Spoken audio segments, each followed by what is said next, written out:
संपूर्ण स्वास्थ्य का विज्ञान एवं दर्शन आयुर्वेद। आइए आज हम चर्चा करने वाले हैं पंचकोश के विषय में। वैसे देखा जाए तो यह विषय योग का है। योग में ये जो चक्र हैं, कोश हैं या बाकी योग क्रियाएं हैं, मुद्राएं हैं, इनका वर्णन योग के माध्यम से ज़्यादा किया जाता है, परंतु आयुर्वेद में भी इसका वर्णन है। आयुर्वेद में इसलिए वर्णन है क्योंकि यह भी स्वास्थ्य से संबंधित ही चर्चा है, बात है। तो आज हम जरूरी होने की वजह से इसकी चर्चा करेंगे और मैं बहुत अच्छे सरल शब्दों में आपको समझाने का प्रयास करूंगा। क्योंकि योग और आयुर्वेद के अनुसार देखें तो ये जो मानव शरीर है ना, ये ईश्वर के द्वारा जो बनाई गई एक अनुपम अद्भुत रचना है। ये मानव देह को जो है इसको अद्भुत विशेष माना गया है और इसीलिए भारतीय जो हमारी जो अध्यात्म विद्या है ना, उपनिषद आदि जो ग्रंथ हैं, उनके अंदर शरीर के अंतःकरण हुआ, उनकी क्रियाओं का बहुत ही सूक्ष्मता के साथ में वर्णन किया गया है। और वर्णन करते हुए इनसे परे आत्मा की सत्ता की अनुभूति के लिए पंचकोश का विवेचन किया गया है। जैसे हमने बात की आत्मा की, हमने बात की मन की, बात की मन को पहचानना हो, आत्मा को जानना हो तो हम क्या करें, तो ये पंचकोश भी इसके साधन हैं। यानी कि पहचानना है, जानना है मन की क्रियाओं को, समझना है इंद्रियों को, पाना है आत्मा को, होना है, प्राप्त होना है मोक्ष को। तो इसके लिए ये साधन हैं। इन साधनों को हम ऋषि लोग अलग अलग तरह से समझाने के लिए अलग अलग तरह से इसकी व्याख्या, इसका वर्णन और इसकी जो है ना, इसके स्वरूप को बनाया है उन्होंने। वो सरलता से जो आपके अंदर यह प्रविष्ट हो जाए, सरलता से हम लोग समझ सकें, जो मानव है ना वो समझ सकें। क्योंकि हमारे पास अल्प ज्ञान है, उस अल्प ज्ञान में भी समय का अभाव है। समय के अभाव में भी कहीं ना कहीं हमारी रुचि भी नहीं है, रुचि भी बनती नहीं। क्या करेंगे, इस तरह के ये विषय हैं। चलो ना, तुम थोड़ी देर का समय टीवी में बैठे हैं, अरे रोचक की चीज़ देखो ना, मनोरंजन देखो, पिक्चर देखो, टीवी में दूसरे इस तरह के अलग अलग तरह के प्रोग्राम्स आते हैं। हमारा मन ये कहता है चलो ये न्यूज़ का समय है, ज़रा देखो तो देश दुनिया में क्या हो रहा है। तो देश दुनिया को जानना ज़रूरी है, पर देश दुनिया को जानने के चक्कर में हम अपने आप को ही भुला देते हैं। तो ये अपने आप को जानने का साधन है यह योग, यह आयुर्वेद। ये हमको अपने आप को जानाने के लिए कहता है। जब हम अपने को जानेंगे तो हम दूसरे की चिंता करेंगे। यदि हम अपने को नहीं जानेंगे तो हम किसी के लिए भी परवाह करने वाले नहीं हो सकते। जो अपने को जानते हैं वो दूसरे की परवाह करते हैं। और अपने को जानने का साधन योग और आयुर्वेद के अतिरिक्त और कहीं भी दुनिया में नहीं है। तो इसीलिए आत्मा की हम बात कर रहे हैं, हम परमात्मा की बात कर रहे हैं। तो कहा कि जो आत्मा है ये पंचकोशों से परे है, सूक्ष्म है, निर्विकार है, परंतु वह आत्मा जो है क्लेश, राग, अज्ञान, बंधनों से मुक्त है। परंतु उससे यदि वो आत्मा मुक्त है तो हमको भी तो मुक्त होना है। शरीर के साथ बंधे होने की वजह से हम मुक्त नहीं हैं। तो मुक्त होना है तो क्या करना पड़ेगा, हमको आत्मदर्शन की प्राप्ति करनी होगी, आत्म साक्षात्कार करना होगा। इसीलिए इसका विधान शास्त्रों में किया गया है। तो आत्म साक्षात्कार तक पहुंचना है, यानी कि हमको आत्म साक्षात्कार पाना है। तो हम बहुत तप करते हैं, बहुत साधना करते हैं, उसके लिए बहुत जप करते हैं, बहुत मंदिर मस्जिद गुरुद्वारे और न जाने कहाँ कहाँ पर तीर्थ और अलग अलग स्थानों पे, अलग अलग जगहों पर हम जाते रहते हैं।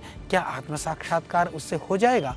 मुझे तो लगता है कि वहाँ जाने से होता तो वहाँ जा कर के जब आते हैं तो मन में कोई ज़्यादा परिवर्तन आता नहीं। यदि उन जगह, क्षमा करिएगा, मैं किसी की स्तुति या निंदा नहीं कर रहा हूँ, मैं कह रहा हूँ कि जहाँ जाने से यदि हमारे मन में परिवर्तन आ जाए, जहाँ जाने से हमको ऐसा लगे कि हाँ अंदर परिवर्तन हो गया है, वहाँ जाना चाहिए। क्योंकि सब कुछ का अंततः जो उसका लक्ष्य है वह आत्म साक्षात्कार ही है। तो वहाँ पहुँचने के लिए हमें ऋषियों ने कि बाहर की दुनिया में मत भटको, अपने शरीर के अंदर झांको, उस शरीर के अंदर जो पंचकोश जो है उसको समझो, और इन आवरणों से पार जब हो जाएंगे तो निश्चित रूप से आप आत्मा को समझ पाओगे। इसीलिए हमारी जो प्राचीन ऋषि महर्षियों की ये दृढ़ मान्यता और अवधारणा थी कि स्थूल शरीर, उसकी जो क्रियाएं हैं, मन है, बुद्धि है, अहंकार है, ये आत्मा है, इनका ठीक बोध होने से ही व्यक्ति जो है शरीर को भी ठीक रख सकता है, अपने कर्मों को भी ठीक रख सकता है, अपने आचरण, व्यवहार और विचार को भी ठीक कर सकता है। जब सारी चीज़ें ठीक हो गई तो मन में संतुष्टि होगी, जीवन में सुख होगा, और शरीर के अंदर रोग मुक्त होकर के संसार के सभी जो है उत्तम कर्म को करता हुआ वो परमात्मा को भी पा सकेगा। कितना सरल सिद्धांत, कितना सरल उपाय। इस सरलता को छोड़ करके हमने इसके लिए बड़े बड़े कठिन मार्गों का चयन किया है। तो आइए आज मैं यह प्रयास करूंगा, प्रतिदिन का जो हमारा यह प्रयास है स्वास्थ्य विज्ञान का, इस दर्शन का जो हम इसकी जो हम चर्चा कर रहे हैं, इसका यही प्रयोजन है कि हम किस तरह से अपने को पहचान करके आनंद में रह सकते हैं, रोग मुक्त हो सकते हैं। क्योंकि रोग मुक्त होने का भी एक ही प्रयोजन है, जिससे कि हमको सुख मिले। तो इस प्रयोजन के लिए उन्होंने अनेक स्थानों पर स्थूल देह से लेकर के आत्मा परमात्मा तक के सूक्ष्म रहस्यों को बहुत ही प्रामाणिकता के साथ समझाया है। योग और आयुर्वेद के अनेक ग्रंथ, इसके बहुत सारे उदाहरण हैं। यदि आप हमारे दर्शनों को पढ़िए, दारा सिकोह जैसा जो तो इस्लामिक व्यक्ति भी हमारे उपनिषदों को पढ़ करके इतना प्रभावित हो जाता है कि वो अपने उपनिषदों को उसने अरबी में अनुवाद करता है, वो फारसी में अनुवाद करता है। तो मैं ये कहना चाहता हूँ कि आप ज्ञान के लिए रास्ता मत मोड़िए। आपके संप्रदाय के हिसाब से, आपके मत के हिसाब से, आपके पंथ के हिसाब से जो सिखाते हैं वस्तुतः वो ज्ञान हो, क्षमा करिएगा, जरूरी नहीं है। ज्ञान तो अपनी बुद्धि के कपाट को खोलिए, अपने ज्ञान के चक्षु से देखना शुरू करिए। जब आपके चक्षु से जो दिखे, आपके आँखों से जो दिखे, दूसरों ने जो दिखाया है उसको आँख मूंद करके आप भरोसा मत करिए। जो आपकी आंखें देखें, उस आंख से देखी हुई चीज़ों को समझने का आप प्रयास करिए। इसके लिए जैसे मैंने कहा कि पंचकोश का संबंध वैसा देखा जाए तो आयुर्वेद से सीधा संबंध तो नहीं है, परंतु योग में इसको बहुत महत्वपूर्ण माना है। इसलिए हमने इसको शरीर विज्ञान के साथ में, क्योंकि ये शरीर विज्ञान से संबंधित है, और इसीलिए हमने कहा कि इसको यहाँ पर जानना जरूरी है। आयुर्वेद के विद्यार्थियों को भी ये पंचकोश, अष्टचक्र, इन सब को समझना जरूरी है। तो आज हम इसीलिए इस विषयों की चर्चा आयुर्वेद के अंतर्गत पंचकोशों की चर्चा कर रहे हैं। यानी आपने योग के अंतर्गत पंचकोशों की चर्चा जरूर सुनी होगी, पर आज हम आयुर्वेद के अंतर्गत इसकी चर्चा कर रहे हैं। पहली बात है कि जो अन्नमय कोश है, अन्नमय कोश जो है यह जो ये भौतिक जो स्थूल देह है, यानी कि अन्नमय कोश शरीर के स्वास्थ्य एवं रोग का संबंध मुख्यतया अन्नमय कोश से ही है। यानी कि सबसे पहले रुग्ण होता है तो ये स्थूल देह के अंदर उसकी प्रतीति होती है, तो इसको बोलते हैं अन्नमय कोश। दूसरा कोश का नाम है प्राणमय कोश। अन्न के बाद जो होता प्राणमय कोश, देह की जो शक्ति और ऊर्जा का जो स्रोत है, जहाँ से शक्ति आती है शरीर के अंदर, उसको कहा जाता है प्राणमय कोश। तो वह तीसरा होता है जिसको हम बोलते हैं मनमय कोश। इसमें संयम से सकल इंद्रियां और उसकी शक्तियों का बोध होता है। मन के विषय में हमने बहुत सारी बात की, पंचक में भी हमने मन और बुद्धि की बात करी, तो वह तीसरा है हमारा मनमय कोश। चौथा है जिसकी मैं बात करना चाहता हूँ विज्ञानमय कोश। जो निर्णय करने की जो शक्ति है, क्षमता है, वो विज्ञानमय कोश के अंतर्गत कहा गया है। पांचवा है जिसको हम कहते हैं आनंदमय कोश। इसके अंदर संपूर्ण जो तत्व का जो यथार्थ बोध का ज्ञान हो जाता है, यानी जब आत्मा साक्षात्कार हो जाता है, उसको इन पंचकोशों का अपना विशेष महत्व है। ध्यान रखिएगा, चाहे साधना की बात हो, ध्यान की बात हो, तो इसमें उचित आहार विहार के द्वारा, योग के द्वारा, ये जो है ना अपना साधक इन्हीं स्थूल देह से वो सूक्ष्मता की ओर बढ़ता है। तो आपको भी सूक्ष्मता की ओर जाना जरूरी है। इसलिए नहीं कि आपको परमात्मा को पाना है, इसलिए कि कम से कम शरीर को तो आपको ठीक रखना है। अच्छी बात है यदि आप परमात्मा को पाना चाहते हैं तो, नहीं तो देह को ठीक रखने के लिए भी आपको और सूक्ष्मता की ओर अग्रसरित होना है। इसीलिए कहा भी है कि देहाद अभ्यंतरः प्राणः, प्राणाद अभ्यंतरम मनः, ततः कर्ता ततो भोक्ता गुहा सेयम परंपरा। ये पंचदशिका है, ये पंचकोश विवेक के अंदर यह वर्णन किया गया है। यानी कि स्थूल शरीर रूप अन्नमय कोश से प्राणमय कोश सूक्ष्म है। यानी स्थूल रूप जो शरीर है वो अन्नमय कोश है, अन्नमय कोश से प्राणमय कोश सूक्ष्म है, प्राणमय से जो है सूक्ष्म मनोमय कोश है, और उससे जो सूक्ष्म है मनोमय कोश से भी वो विज्ञानमय है, और विज्ञानमय से सूक्ष्म आनंदमय कोश है। इस प्रकार अन्नमय कोश से लेकर के आनंदमय कोश पर्यंत उत्तर हम सूक्ष्म कोशों का यह जो समूह है ना, इस समूह को ही गुहा शब्द कहा गया है। गुहा शब्द में कहा कि गुहा का अर्थ है जहाँ आत्मा का निवास होता है।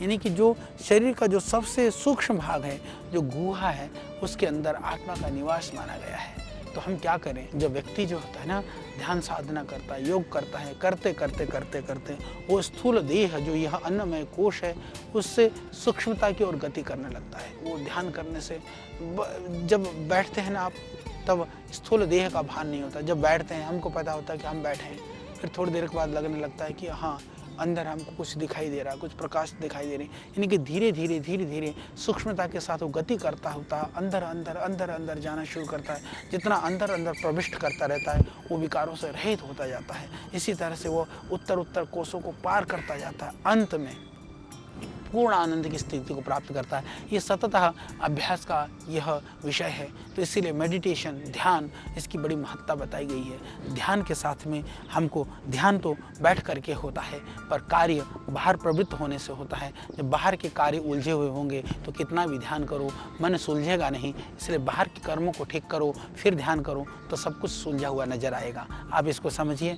उसी का ही नाम आनंदमय कोश है। उस कोश को गुहा में प्रविष्ट होने के लिए इन स्थूल देह का ज्ञान होना और इसका कर्मों का बोध होना जरूरी है। इसीलिए हम आयुर्वेद के माध्यम से भी इसकी चर्चा कर रहे हैं, जिससे व्यक्ति के शारीरिक रोगों, मानसिक विकारों, तभी तो बचोगे। जब बचोगे तो मनुष्य का जीवन का लक्ष्य प्राप्त कर सकोगे। आपको कुछ भी करना है तो अच्छे काम करना हो या बलशाली बन करके ही, निरोग बन करके ही आप कर पाएंगे। तो इसीलिए कहा कि उपनिषदों में कहते हैं कि यह संसार क्या है, दिव्य शक्ति का केंद्र है, दिव्य ऊर्जा का केंद्र है, और उस दिव्य ऊर्जा और शक्ति के द्वारा ये सब कुछ संचालित है। और जो व्यक्ति उसको जान लेता है तो फिर उसको कुछ भी जानना शेष नहीं रहता है। ये उपनिषदों के अंदर बड़ा ही वर्णन है। इसीलिए कहा कि वही सत्य है, वही अनंत है, और कहा वही ब्रह्म है। उसी ब्रह्म से ही सब कुछ बना है। आकाश, आकाश से वायु, वायु से अग्नि, अग्नि से जल, जल से पृथ्वी, पृथ्वी से औषधियाँ, औषधियों से अन्न, अन्न से वीर्य, वीर्य से यह पुरुष अर्थात यह शरीर बना है। इस प्रकार यह स्थूल शरीर ही अन्नमय कोश है। यानी ब्रह्म से सारी चीज़ें प्रारंभ होती हैं, स्थूल देह में वो समाप्त हो जाती हैं, और स्थूल देह के द्वारा ही फिर हम ब्रह्म के तक पहुंचने का प्रयास करते हैं। तो ये कड़ी जुड़ जाती है। यानी ब्रह्म से देह, देह से ब्रह्म तक की यह यात्रा है। बाकी तो बीच के पड़ाव हैं। इसको जानने के लिए पंचकोश एक बड़ा साधन है। इसलिए अन्नमय कोश रूपी शरीर के ज्ञान से, इसकी निरुक्ता से ही हम सारे संसार को जान करके फिर सुख और आनंद को प्राप्त कर सकते हैं। इसीलिए शास्त्र में कहा अन्नाद भूतानि जायन्ते चातान्यन्नेन वर्धान्ते अद्यते अत्ति च भूतानि तस्माद् अन्नम तद उच्यत इति तस्माद् वा एतस्माद् अन्न रसम आयत। ये तैत्तरीय उपनिषद में है। यानी कि यहाँ क्रमशः कोशों का जो विवरण है वो प्रस्तुत है। तो किस तरह से, ये तो जैसे हमने जाना, अब हम इसको कोश कैसे हैं, इस क्रमशः इन कोशों का विवरण को हम समझें, इसको जाने कि कैसे हैं फिर ये कोश।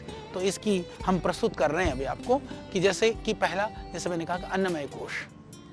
अन्नमय कोश की रचना किससे हुई है? इसकी शरीर की रचना अन्न से हुई है, इसलिए अन्नमय कोश कहा है। अन्नमय कोश का संबंध पृथ्वी से है क्योंकि वह सबसे स्थूल है। अन्न की उत्पत्ति पृथ्वी से होती है। अन्न से स्थूल देह का निर्माण होता है। अतः शरीर के स्वास्थ्य या रोग का संबंध है ना, वो अन्नमय कोश से ही है, यानी देह से है, यानी पृथ्वी से है।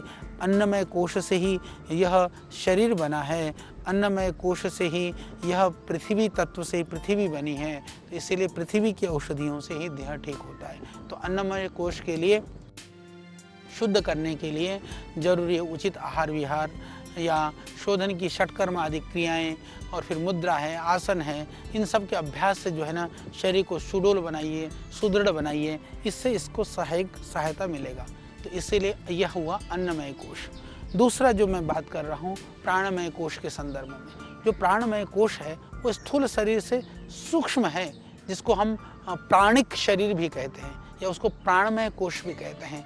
जो प्राण प्रवाह अदृश्य है, दिखता नहीं है, परंतु यह जो देह का जो धारण है वो प्राणों के द्वारा ही आश्रित है। ये आपको समझना चाहिए। और यह भी सत्य है कि शारीरिक स्वास्थ्य जो है वो नाड़ी निर्मित शरीर पर ही निर्भर करता है, यानी कि जो नस नाड़ियाँ हैं। और कई बार हम कहते हैं कि जो नाड़ी कहते ही हमको ध्यान आता है कि जो नस नाड़ियाँ ही नाड़ी हैं क्या? नहीं, इसके अंदर बहुत सूक्ष्म जो जहाँ पर तरंगों के रूप में शक्ति का प्रवाह भी चलता रहता है वह भी नाड़ी है। इसको भी आपको समझना है, जिसमें कि प्राण प्रवाहित होता रहता है, लगातार चलता रहता है। तो देह की शक्ति व ऊर्जा का स्रोत जो है वो प्राणमय कोश है। इसी तरह से जो पूरा ब्रह्मांड का जो वायु तत्व है शरीर के अंदर जो है ना, जो ब्रह्मांड में जो वायु दिखाई देता है, वो जब शरीर के अंदर जाता है तो प्राण के रूप में काम करना शुरू कर देता है। वो सर्वगत होते हुए भी सब जगह जब है तो भी देह में स्थित है होते हुए भी उसको प्राण कहते हैं। तो प्राण के विषय में हमने पहले थोड़ी चर्चा की कि प्राण जो है मुख्य रूप से 5 घटक हैं। प्राण, अपान, समान, उदान और व्यान, इसके 5 उपघटक भी हैं, जिसको हम नाग, कूर्म, कृकल, देवदत्त और धनंजय कहते हैं। तो इस तरह से जो प्राणमय कोश के 5 मुख्य घटकों का विवरण जो है उनको हमको थोड़ा जानना भी बहुत ज़रूरी है। थोड़ा सा हमने पहले प्राणों की चर्चा की थी जब हमने वात पित्त कफ की बात की थी, तो फिर मैं दोबारा थोड़ा सा आपको बताने का प्रयास करता हूँ। प्राण उसको कहते हैं जो देहगत जो प्राण है ना, जो शुद्ध वायु है, जो देह में प्रवेश होकर के जो श्वास प्रश्वास की गति प्रदान कर करके जठराग्नि को प्रदीप्त करता है, उसको प्राण कहा जाता है। अपान उसको कहते हैं कि अपान नामक जो वायु है ना, यह इसके रूप में क्या कि शुक्र है, मल मूत्र आदि का जो विसर्जन है या उनका जो धारण भी करता है उसको अपान कहा जाता है। समान उसको कहते हैं वो जो वायु है देह में अन्न, जल, रस, रक्त आदि धातुओं में जो बदलता रहता है, जो खाए हुए अन्न को परिणित कराता है, उसको समान कहते हैं। उदान उसको कहते हैं कि रात को सोते समय गाढ़ निद्रा में जीव को जो विश्राम दिलाता है, आनंद प्रदान कराता है। शुभ अशुभ कर्मों की सुख दुख की प्राप्ति जो उदान वायु के द्वारा ही होती है, आप इसको समझिए।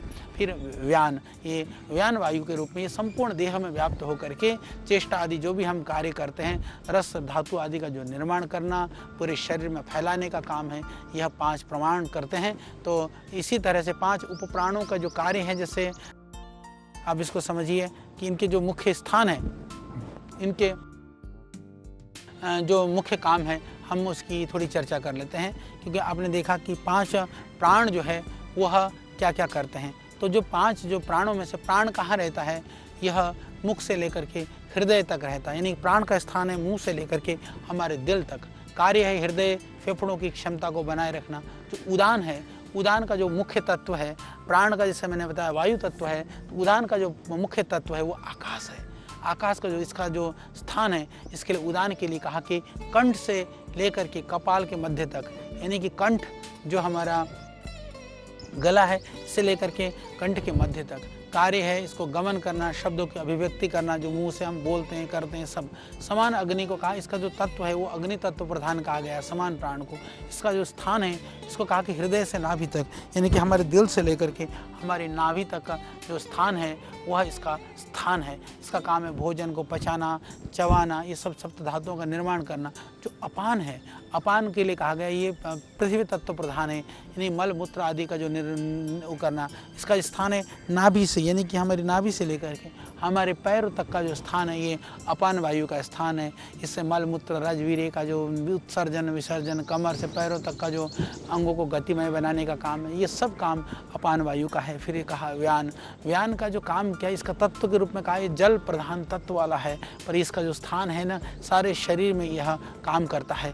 सब नीचे से लेकर के ऊपर तक सारे बाकी जो 4 जो प्राण है, प्राण अपान समान उदान जो है, इन सब को भी यह उसके साथ साथ में ये काम करता रहता है। जो 5 उपप्राण कहा, जो नाग है, नाग का तत्व वायु कहा गया, मुख से हृदय तक कार्य डकार हिचकिलाना, क्रिकल है तो अग्नि है, इसका स्थान कंठ है।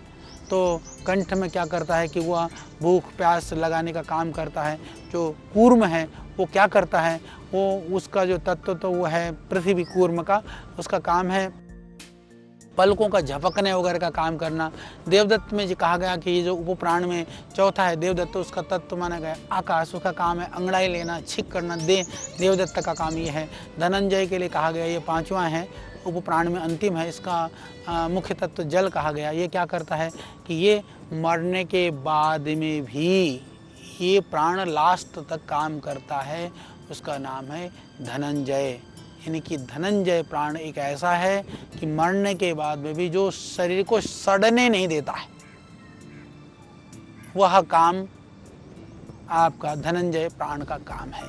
इस तरह से हमने अभी समझा कि जो हमारा पंचकोश है, पंचकोश में अन्नमय कोश, अन्नमय कोश के बाद में प्राणमय कोश, प्राणमय कोश के 5 पंच प्राण, 5 उपप्राण, इसके जो कार्य हैं, इनका जो स्थान है, हमने उनको समझा। अभी बाकी और हैं, हमारा मनोमय कोश है, विज्ञानमय कोश है, आनंदमय कोश है, इसकी चर्चा करेंगे। तो आज आप इसको समझिए, प्राण को समझिए, अन्नमय कोश को समझिए। कल फिर यानी अगली कड़ी में इन विषयों को लेकर के हम होंगे आपके बीच। तब तक आप मुझे दीजिए विदा। ओम।